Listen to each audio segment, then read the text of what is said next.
क्या जितना आनंद आपको महीने की पहली तारीख की सैलरी आने पर मिलता है, उतनी खुशी से आप पूरा महीना गुजार पाते हो क्या? या एक हफ्ते में ही आपकी पूरी सैलरी खत्म हो जाती है? दरअसल आज की जनरेशन और स्पेशली मिडिल क्लास का हाल कुछ ऐसा ही है कि अगर इन्हें बोल दिया जाए कि जितना पैसा आ रहा है उसे खर्च करो, तो ये ऐसे खर्च करते हैं जैसे कल है ही नहीं। ऑफिस घर से कुछ ही दूरी पर है, लेकिन सैलरी आते ही इन्हें कैब से जाना है। पूरा वार्डरोब कपड़ों से भरा हुआ है, लेकिन सैलरी आई है तो नए कपड़े लेने हैं। ऐसे करते करते इन्हें महीने की 15 तारीख को एहसास होता है कि भाई पैसा तो खत्म हो गया, अब क्या होगा। कुछ ऐसा ही हाल था डेव रामसे का। डेव रामसे की कहानी ऐसे लोगों में से है जिन्होंने बहुत जल्दी और कम समय में बहुत ज्यादा पैसा कमा लिया, पर अपनी एक गलती की वजह से सब कुछ गवा दिया और पूरी तरीके से ब्रोक हो गए। और वो गलती थी दिखावे के लिए पैसा उड़ाना। डेव रामसे शुरू से ही एक एम्बिशियस और स्किलफुल इंसान थे, इसलिए अपनी अर्ली 20s में ही उन्होंने रियल एस्टेट का काम शुरू कर दिया था। अपनी नौकरी के साथ साथ उन्हें रियल एस्टेट की भी अच्छी खासी नॉलेज हो गई थी और उन्हें अपने ऊपर ओवर कॉन्फिडेंस होने लग गया। उन्होंने एक एक करके बैंक से लोन लेकर कई मल्टीपल प्रॉपर्टीज EMI पर खरीद ली। फिर घर से गाड़ी, गाड़ी से महंगे कपड़े और महंगी लाइफस्टाइल, इन सबकी मानो ने आदत सी लगाई थी। और क्योंकि एक रेगुलर इनकम सोर्स था,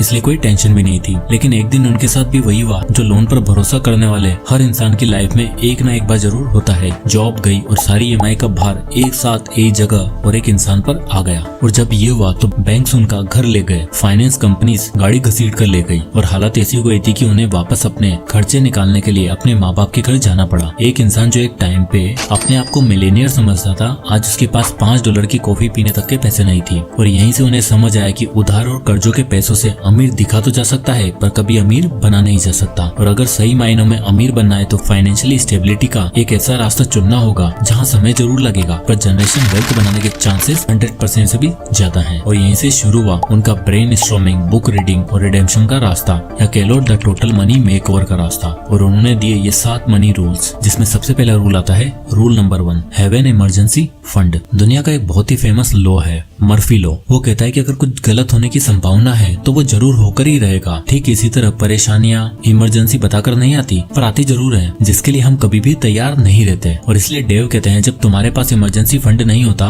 तो हर छोटी चीज बड़ी इमरजेंसी बन जाती है। इमेजिन करो रात को आपके परिवार में किसी की तबीयत बिगड़ जाए, या बाइक का एक्सीडेंट हो जाए, या 20 सड़क पर बाइक बंद हो जाए और उसको रिपेयर करवाने के लिए आपके पास 100 रुपए भी ना हो। उस वक्त दुनिया की सारी लग्जरीज बेकार हो जाती है और इंसान बस मदद का सहारा ढूंढता है। और हमेशा ध्यान रखना, ये मदद हमेशा अपने साथ कुछ ना कुछ टर्म्स और कंडीशन लाती है जो अच्छे की जिंदगी नरक बना देती है। इसलिए पहला स्टेप है इमरजेंसी फंड बनाना। छोटा सा बफर, मान लो 70-80 हजार रुपए का या 1 लाख रुपए का, जिससे आप जब चाहो बिना किसी टेंशन के इमरजेंसी सिचुएशन का यूज कर सको। आई नो ये 70-80 हजार या 1 लाख रुपए लगता है छोटा स्टेप और दिखता है हल्का सा, पर असल में ये फाइनेंशियल फ्रीडम की सबसे बड़ी फाउंडेशन है। अगर आपको अपने अनएक्सपेक्टेड एक्सपेंसेस के लिए दोस्तों से, रिश्तेदारों से या ऑफिस कलीग से पैसा उधार मांगना पड़ रहा है, तो आप एक ऐसे जेल में हो जहाँ सिर्फ दिखावटी फ्रीडम है। डेव खुद बताते हैं कि जब वो डेट में थे, उनकी कार रिपेयर होने में $1200 का बिल आया और पैसे नहीं थे, इसलिए ना चाहते हुए भी उन्हें क्रेडिट कार्ड स्वाइप करना पड़ा। वो बताते हैं कि मेरी इनकम तो ठीक थी, पर मार्जिन 0 था, मैं एज पे जी रहा था और यही सबसे बड़ा खतरा है। कुछ ऐसी कहानी थी अभिषेक की, जो 25 साल की उम्र में एक टेक फर्म में नौकरी करता था और अपनी इनकम का 90% पैसा रेंट, EMI, पार्टीज और वीकेंड आउटिंग पर खर्च कर दिया करता था। उसके पास 5 क्रेडिट कार्ड थे और हर कार्ड पर कुछ न कुछ बैलेंस पेंडिंग चल रहा था। अभिषेक को हमेशा ये डर सताए रहता था कि यार मैं एकदम एज पे खड़ा हूँ, अगर कोई कुछ ऊपर नीचे हो गया तो मेरा बुरा हाल हो जाएगा। और ये सोच ही रहा था कि मर्फी लॉ ने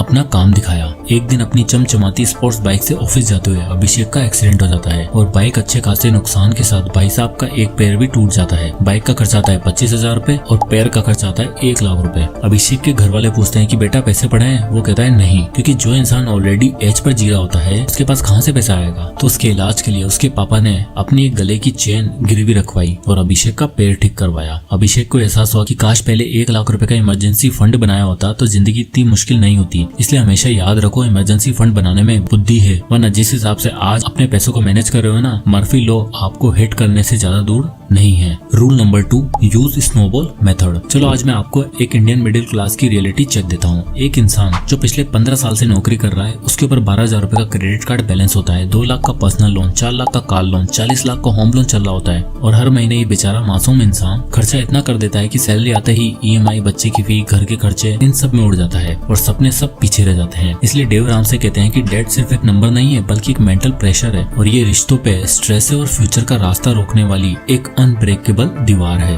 उन्होंने खुद जब अपनी जिंदगी दोबारा रिस्टार्ट करी या कह लो अपने आप को द टोटल मनी मेकओवर दिया, तो उन्होंने एक सिंपल फिलोसफी अपनाई, सबसे छोटे कर्जे से शुरू करो और फिर उसी मोमेंटम के साथ बड़े कर्जे पर अटैक करो। इसलिए कहा जाता है कि डेट स्नोबॉल या स्नोबॉल मेथड, जिस तरह से एक छोटा सा स्नोबॉल को आप ऊपर से नीचे जब छोड़ते हो तब नीचे पहुंचते पहुंचते वो बड़ा होने लगता है और बड़ा होता ही जाता है। ठीक उसी तरह आपको भी स्टेप बाय स्टेप छोटे से बड़े क्रम में अपना डेट पे ऑफ करना है। ये मेथड उन लोगों के लिए हाईली सक्सेसफुल है जो चाहते हैं कि टाइम टू टाइम अपनी पेमेंट क्लियर करें और अपने आप को स्ट्रेस फ्री रखें। इसके लिए आपको कुछ स्टेप्स फॉलो करने होंगे। सबसे पहला, अपने लोन्स को छोटे से बड़े ऑर्डर में अरेंज करो और टारगेट करो सबसे छोटे लोन को पे ऑफ करने का। नंबर 2, टारगेट लोन को एग्रेसिवली पे करो। हर महीने जितना एक्स्ट्रा पैसा होता है सब बचा के उसे पे ऑफ करने में लगा दो। नंबर 3, जब एक लोन क्लियर हो जाए अगले लोन पर शिफ्ट हो जाओ और उसे एग्रेसिवली पे करो। फिर नंबर 4, इस साइकिल को तब तक कंटिन्यू रखो जब तक सारे लोन खत्म ना हो जाए। यानी मान के चलो अगर आपके ऊपर 30,000 का क्रेडिट कार्ड का लोन है, 1.5 लाख का पर्सनल लोन है, 5 लाख का कार लोन है, तो सबसे पहले बाकी लोन को हर महीने पे करते रहो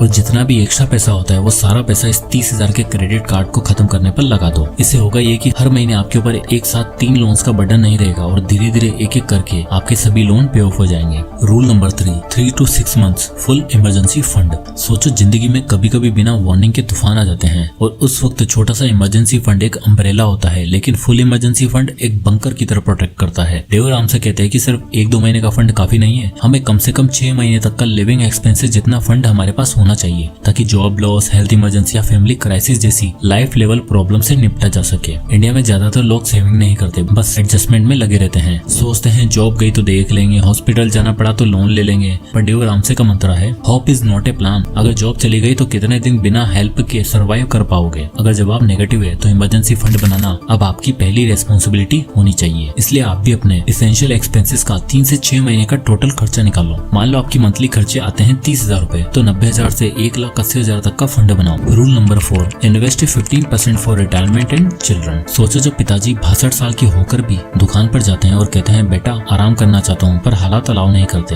तब समझ आता है कि सेविंग्स कोई लग्जरी नहीं, जरूरत है। डेव रामसे कहते हैं कि वेल्थ धीरे धीरे बनती है, कोई मैजिक नहीं है, बल्कि एक बोरिंग डिसिप्लिन प्लान है जो आने वाला कल अमीर बनाता है। इसलिए प्लान का सबसे पहला स्टेप है हर महीने अपनी इनकम का 15% लॉन्ग टर्म गोल के लिए इन्वेस्ट करो। रिटायरमेंट और बच्चों की एजुकेशन के लिए इंडिया में लोग सोचते हैं कि हम अभी 30 के हैं, रिटायरमेंट दूर है, पीएफ चल रहा है, पर सच्चाई ये है कि अगर आपसे इन्वेस्ट करना स्टार्ट नहीं किया तो 60 साल की उम्र में भी काम करना मजबूरी बन जाएगी। सबसे पहले अपनी सैलरी का 15% निकालो। मान लो 50,000 की सैलरी तो 7,500 रुपए हर महीने आप SIP के थ्रू इंडेक्स फंड में इन्वेस्ट कर सकते हो। 5,000 रिटायरमेंट और 2,500 रुपए बच्चों की एजुकेशन फंड में डिवाइड करो। इससे होगा ये कि साइड बाय साइड आपकी रिटायरमेंट प्लानिंग भी चलती रहेगी और आपके बच्चों का फ्यूचर के लिए एक अच्छा कॉर्पस भी बनता रहेगा। अब आप यहाँ देख ही सकते हो, अगर आप हर महीने 5,000 रुपए 12% के हिसाब से SIP में इन्वेस्ट करते हो और हर साल 10% से इंक्रीज करते हो तो 20 साल बाद आप देख सकते हो आपके पास मोर देन 1 करोड़ का कॉर्पस होगा। और इसी तरह साइड बाय साइड अगर बच्चों की हायर एजुकेशन के लिए इन्वेस्ट किया तो 2,500 पर 12% के हिसाब से आपके पास होंगे 54,31,504 रुपए।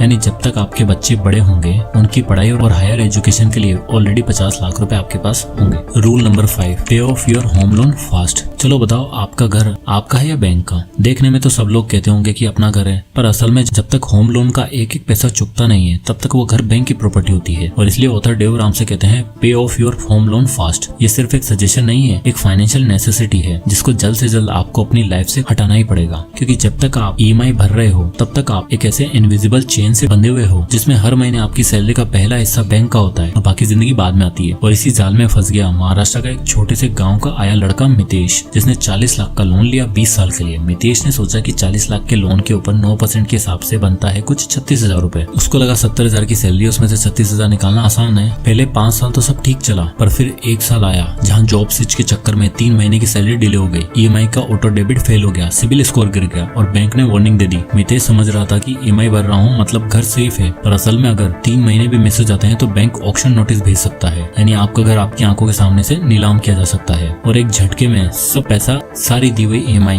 सब कुछ बर्बाद। इसलिए जो भी बोनस आई EMI में डालो और EMI को इंक्रीज करो। सैलरी बढ़े तो प्री पेमेंट करो और जितना जल्दी हो सके लोन चुकाओ, क्योंकि जब तक बैंक की फाइल में लोन एक्टिव लिखा होता है आपका घर आपका नहीं होता, बैंक का होता है। अब आता है रूल नंबर 6, बिल्ड वेल्थ। अब जब आपने अपना इमरजेंसी फंड एस्टेब्लिश कर लिया, होम लोन जल्दी निपटा लिया और SIP बेस्ड इन्वेस्टिंग से स्टडी वेल्थ बिल्ड कर ली, तो एट लास्ट अपनी फाइनेंशियल जर्नी सिर्फ अपने लिए नहीं बल्कि बाकी दुनिया के लिए भी मीनिंगफुल बनाए। और जब आपके पास ये पिलर होंगे तो आप फाइनेंशियली फ्री बनने की तरफ अपना पहला कदम रख सकते हो। और जितना हो सके थोड़ा बहुत जेनरसिटी के लिए भी रखो। और यही रियल डेफिनेशन है फाइनेंशियल फ्रीडम की। जय हिंद।